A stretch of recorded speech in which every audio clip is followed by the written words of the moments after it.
Let me ask Jeff, can I throw something in there? Please. Because we've been all around the details and the economic reasons for or for not having universal health care. I would just oppose it off the bat because I'm for liberty. And government grows, that's the #1 rule in politics. And I don't want anyone else deciding what medicine I can have, I can't have, what operation when I die. You know, it'd be fine with me if you let me opt out. I don't pay into it, I don't get the operation unless I can pay cash. I'd be okay with that. But the lack of liberty is what scares me. Well, the problem is if you have private insurance now, you already have somebody making those decisions for you. Because we're paying Medicare. But that's my choice to buy the insurance. But that's up to me. The government's involvement in it that creates. Well, you still pay Yeah, I don't want to. Has anybody ever, I'm just curious, has anybody ever broken down medical costs by doctors, lawyers, insurance companies, pharmaceuticals? So we really can get a handle. I'm just curious. I don't. Because that'd be good to look at, because if 80% of it's because of doctors being paid, or if 80% of it's because of drugs, that would be good, because then you could say, aha, here's what we can go after first. I think the problem is, I would love to see a breakdown like that, but a large portion of any breakdown like that is going to be subjective, because a lot of the costs are indirect and hidden costs. So if you come across something like that, please send it to me. Send it in my direction. Because that's important. That's important for understanding the problem. But again, I love yours. We're just putting a bandage on it with health care insurance. And I agree. It is. In the big scheme of things, it is a short-term fix, but it's a short-term fix that needs to happen. Sometimes you need a Band-Aid. I mean, there's no getting around it. It's just like this immigration. When you stick a Band-Aid on an amputation, it's probably not going to be real helpful. That's right. Yeah, that's right. But it's not even going to stop you from bleeding to death. Can I move this on beyond healthcare, because we're going to have to riot here in a minute.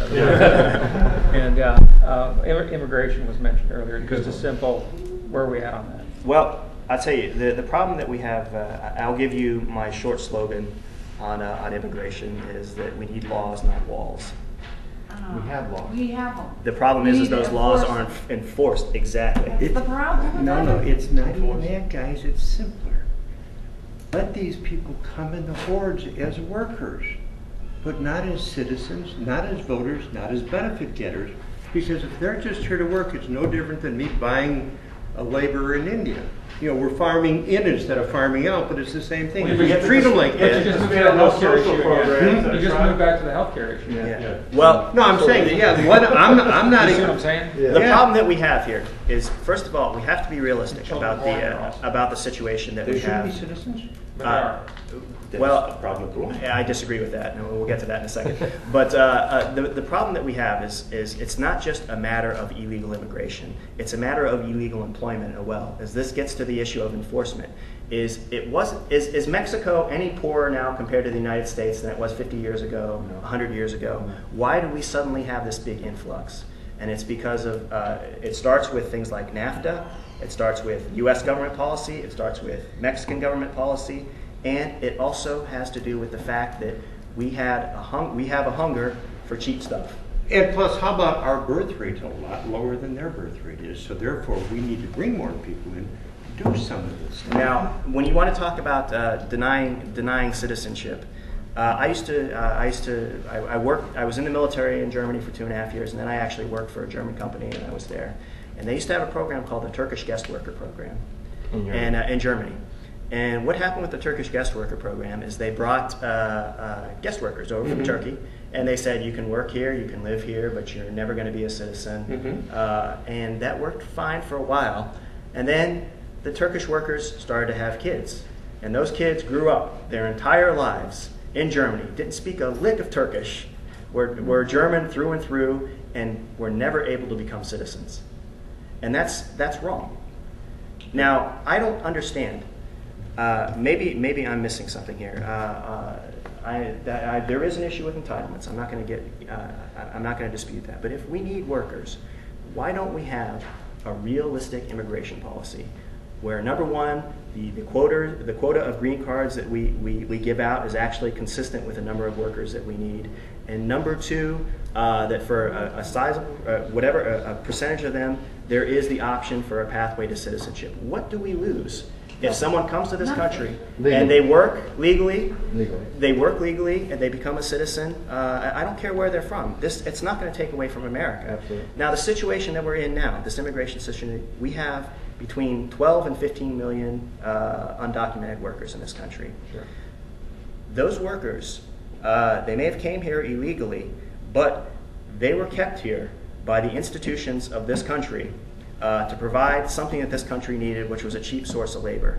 Now, if you want to tell me that we need to take 12 million, 15 million people and deport them back to wherever they came from, I will go along with that, as long as we also arrest and imprison every single person who employed them, every single person that hired them knowingly. We can't, it's unrealistic, isn't it? It is. No, It's no, incredibly unrealistic. No, that's not, because that's what I always hear is it's the employer's fault and the government's. And It's it's not. We own a company. Nobody else applies for work because the government won't let people in legally. So I don't want to be penalized because they flood the country with illegals and they don't let I any agree illegals with you. in. And again, what I'm not saying it's just the businesses. I'm saying it's the institutions. Now, I think But we are an institution. We're a company. Right. I mean, when I say the people in institution, I mean it's legally- overall. It's government, like I said, it's government Yeah. policy here in the U.S. and Mexico. Well, I'm it's opposed also, to letting illegal aliens in. Most contractors that I know want them here. I don't. I know you're an exception. I know Right, a lot of but contractors. I here. do want people to get in legally to work. I Yeah. agree, there's a need, but why do we have to have this illegal system? Why Well, can't and this you is let what them I'm in getting legally? at. Number one, we need to enforce what we have on the books. We need a clearly stated national immigration policy. Number two, we have to look at realistically how are we going to deal with the situation we have now. I'm not saying give all 12 million or all 15 million a pathway to citizenship, but I think there is a sizable number, and I think that there's a majority that we should say that if they meet the criteria, that they have the pathway to citizenship. And then, again, coming up with a realistic immigration policy. If we need 15 million more workers, then we need to have that. We need to have a legal pathway for those workers. Greg, what do you think should happen? Well, the first thing is... Tell them the problems that you have. Yeah, the people that are here are not immigrants. They don't think anything special about this country. The money all goes back to Mexico. Right. They don't have any intention of becoming Americans, and to reward them with that is meaningless. Now, we've got 14 people in our company that applied for citizenship 4 years ago. They've spent $8,000 each, and that's how long it takes to get through the system, and most of them still aren't. The government will call them up and they'll give them 7 days to come up with 1,500 or everything's gone out the window. So yeah, it's pathetic what we have now. But I think we need to separate people who just come here to work and people who want to be Americans. And that doesn't happen when you listen to the media. That's not there. I agree with you. And this is the purpose of a green card. Right. That someone wants to come, right. They can come and work legally, and then they can go home. But I mean, I have no idea what the percentage is, but I'm willing to bet that there is a sizable majority of the people that are here illegally now. If we offer them a clear path to citizenship, not only would they take it, but they would be good citizens. Well, so, Dick Morris and his partner Eileen McGann. Thank you. What their whole thing about this is that I think it was a high percentage. I mean, it may not have been 90%, but it was somewhere between 85 and 90% of the illegal immigrants that are here came legally. There's less than 10% is actually the number, I believe. He said actually, snuck across the border or came over a boat or were smuggled in or whatever. Most of them came here on a visa, walked across just like everybody else, said, hey, I'm here to visit, and they never left. Okay? So for one thing, now we're doing a whole lot better job of tracking who comes into the country. But still, to this day, we don't watch who leaves. So we don't know who came over for a week visa, and they're still here 10 years later. We still don't know. During the Clinton campaign, what was it, 400,000? It was ridiculous. Some number, okay. That most citizens ever INS admitted in one period of time. Left, last so quarter. they're over there going, okay, cool, you're breathing, great, see you later. And they're just letting all these people in, and that's why when 9/11 happened, our government overreacted and handled some things. So it's just humiliating what they've done to some of these people, Longer by the because they don't know what's here. So again, we go right back to Jeff, what he said, and I think you said it, and I know you said it, is enforcing. I lived on the border of Mexico yes, sir. for some 15 years, and almost all the labor was done by Mexicans, like building and so forth and so on. and in would come the government, and every day they'd take them back, and the next day they'd be working at a different site. Our system of maintaining this is ridiculous. And the point is, we have something like 11% of our population on welfare. Probably 90% of those people can work. And this should be our group that works, rather than paying them to sit in their can and bring other people in. And one of the major problems is that these people have citizenships because a Mexican woman living in Juarez or whatever town it is along the border, as soon as she's pregnant, first thing she does is go to an emergency room in an American hospital, and she's an American citizen. That means the whole family comes in, and they all go, many of them go on welfare. And there was an interesting article called The $75 Tomato. It was talking about the cost of what labor costs America. We think we're getting a cheap tomato, but the government is paying, the numbers as I remember, 1 year of immigration expense is equal to 5 years of the war in Iran and Iraq and Afghanistan. We have a tremendous outlay of money in these areas. And on the border towns of Mexico, New Mexico, Arizona, you'll have post office boxes where you will have maybe 100 people in each box coming over from Mexico collecting their welfare checks and then going back to the country. And we are just suckers. Now, the problem isn't just Mexicans. We have over 100,000 Mohammedans coming into this country illegally every year. That's great. And we do nothing about it. And as we know, there's about 70% of them are great guys. About 30% of them are jihad people, and a very significant problem. So it's not quite as simple as you all think. Well, I think you're absolutely right, and that it's not simple. But this, this gets back to first. We have to. I don't think anybody thought it was simple. Yeah, this gets back to the basic principle that we have to enforce. Number one, we have to enforce the laws that we have out there, and number two, we need to not overreact with draconian measures like we see. This is an economic problem for this area. It's nearly $1.60 to the euro right now. Why is Southwest Florida not awash in European tourists this summer? And a big part of that has to do with this draconian immigration policy that they've passed. I mean, it's humiliating going through, and it's unnecessary. Going back to talking about Ron Paul, this is something that drives me nuts. Is this idea that these bombers in London who were going to mix the two chemicals together to make the bomb, that was ever a viable explosive? Don't get me wrong; these guys. These guys were conspiring they should have been arrested. I'm not disputing that. But suddenly, I have the only Coke that I can buy is in the airport terminal. I can't bring my own Coke because of this virtually impossible idea that someone can mix two chemicals together in a timely fashion inside an aircraft and blow up an aircraft. It's the illusion of security. Airport security. You said immigration. Excuse me. Well, I go back to this. I'm talking about airport security because it has a lot to do with immigration. Is that we set up the illusion of security. We're not, our immigration policy right now, and the idea, and I think a wall is the same thing. And I'm so glad you brought that. I'm going to have to get that article from you. I got into a big debate with a friend of mine. I said the overwhelming majority of illegal immigrants in this country came here legally. They came across the border. What's the name of it? Dick Morris's? Yeah. And he was trying to argue with me all day, and I was like, you can. Molly Ivins, I don't know if any of you are familiar with her. She was a columnist in Texas. A very funny lady. She was actually a very liberal, dyed-in-the-wool Democrat. But she died this year, didn't she? Yeah, she passed away of cancer this year. But she said something that I thought was perfect. She said, "You show me a 20-foot wall, and I'll show you a 22-foot ladder."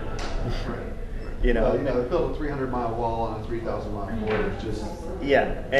But all of these things, these are the illusion of security, and immigration, and all of that. And I think we're getting close to our quitting time here, so I do want to. How about education? Can you just go over education? Department of Education? The Department of Education, what I would like to see, education is one of those areas where I think the majority of the decision should be made on the most local level possible.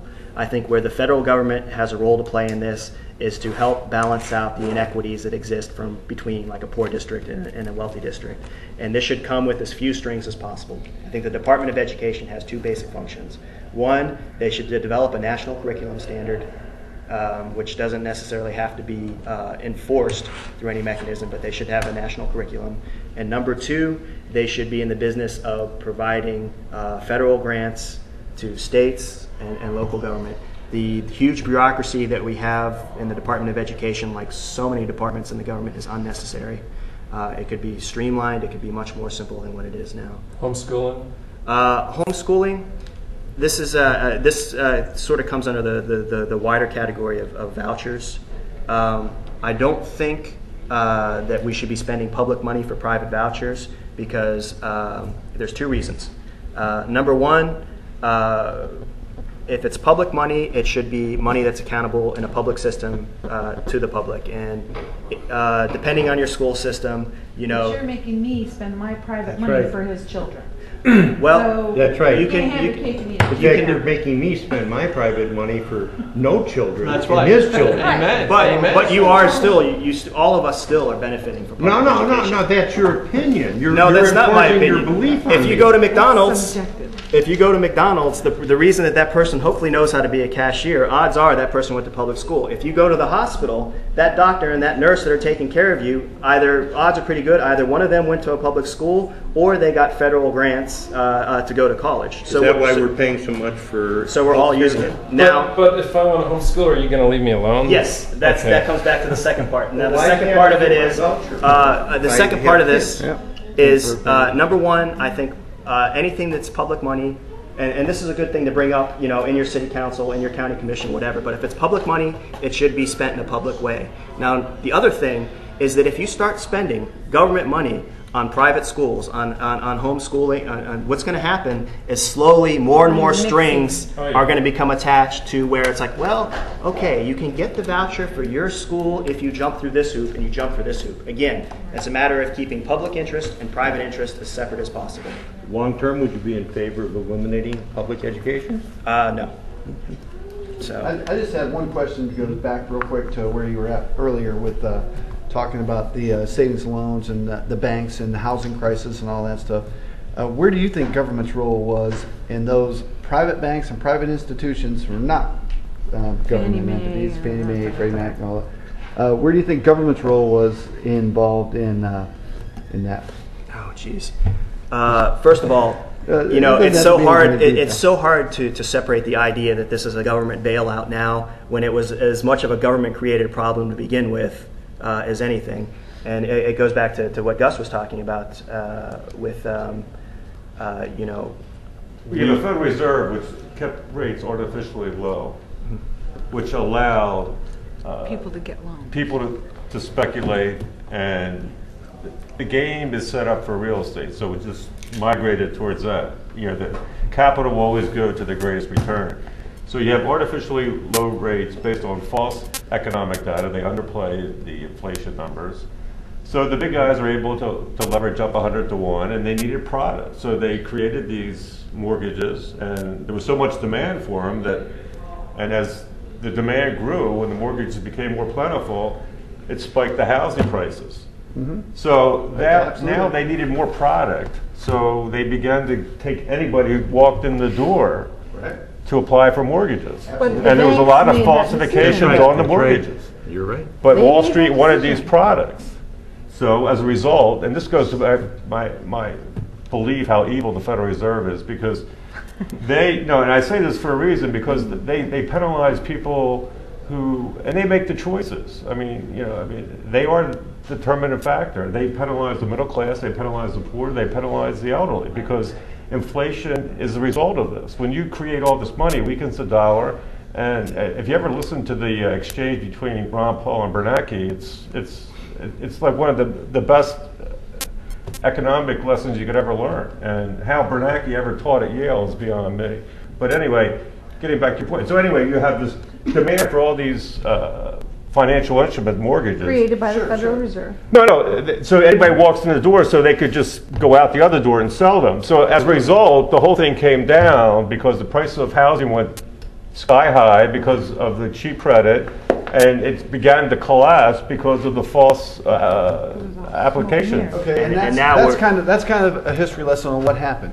Now, my whole point and my question is it government's responsibility to bail out those companies that got caught holding the bag for the biggest nut? Well, here's the problem. Who made their own decisions? You're absolutely right, but here's the problem. And I've been in finance for 30 years. Here's the problem. I agree with you 100%, and one of the reasons I follow Ron Paul so religiously is because when I was on the exchange, he's the only guy that challenged Greenspan, who was the most evil son of a bitch, that this country's ever. He should be tarred and feathered, really, for what he did for this country, really.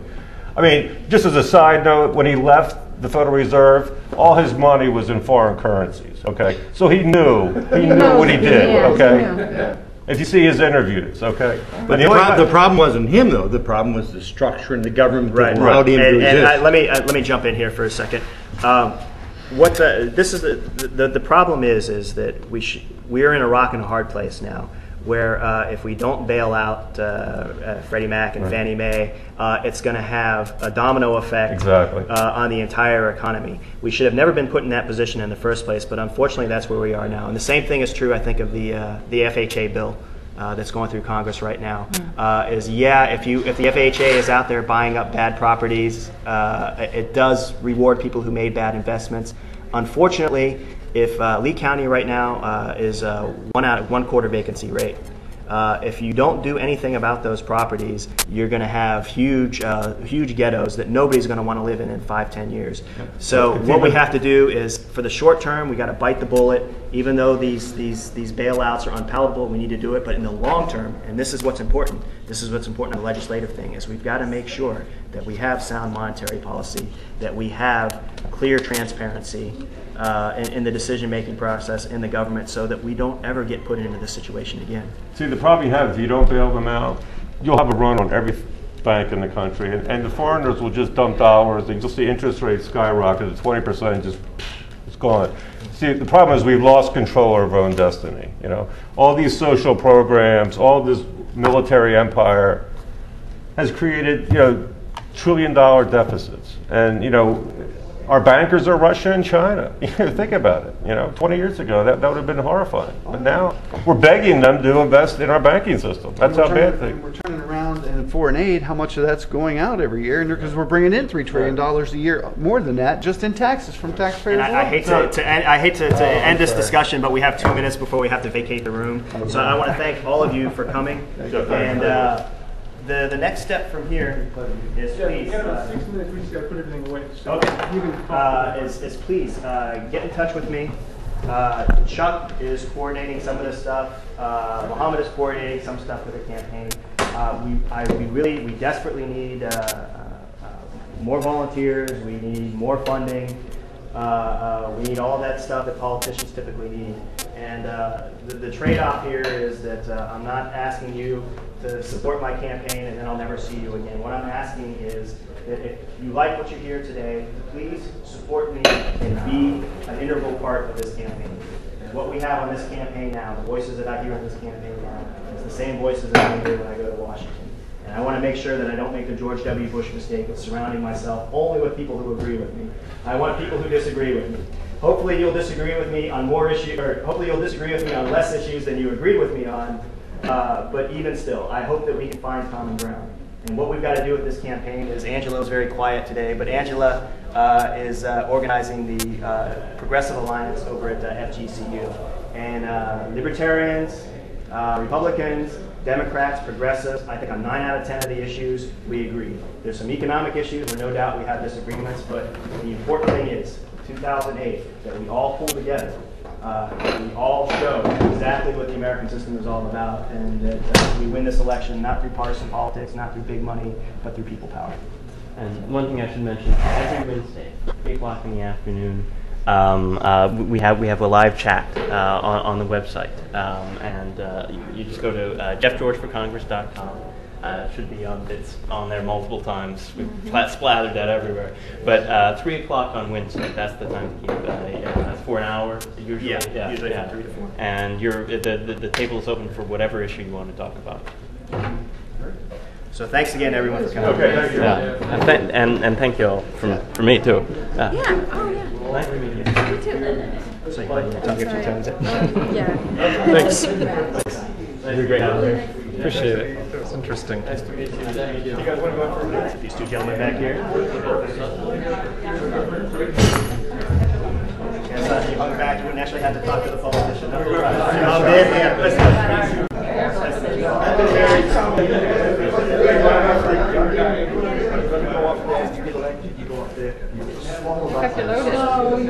He's a voracious reader. When Reagan We don't know this area. We just moved here. We live in You're right. We're trying to see doing it. Part of Florida, yeah. How are you guys doing? Which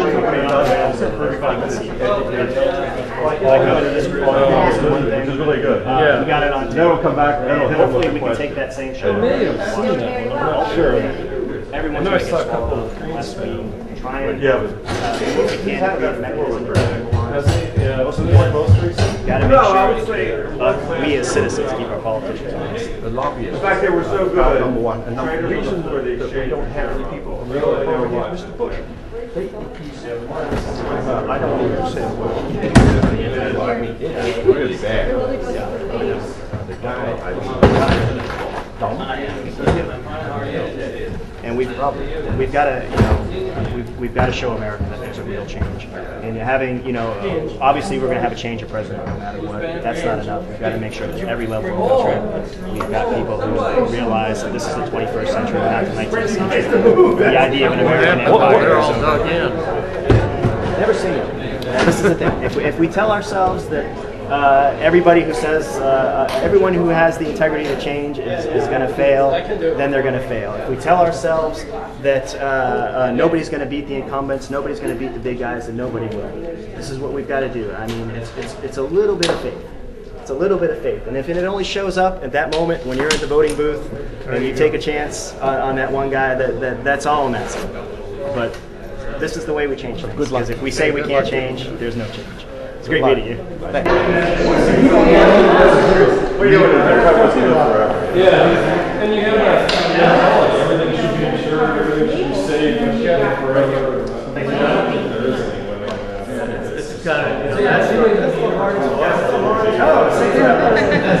You're Peruvian?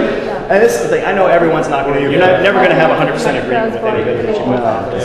Hopefully, if we can agree on the majority of things. his esposa es y mismo todo mujeres latina boca. Cannot, and will not.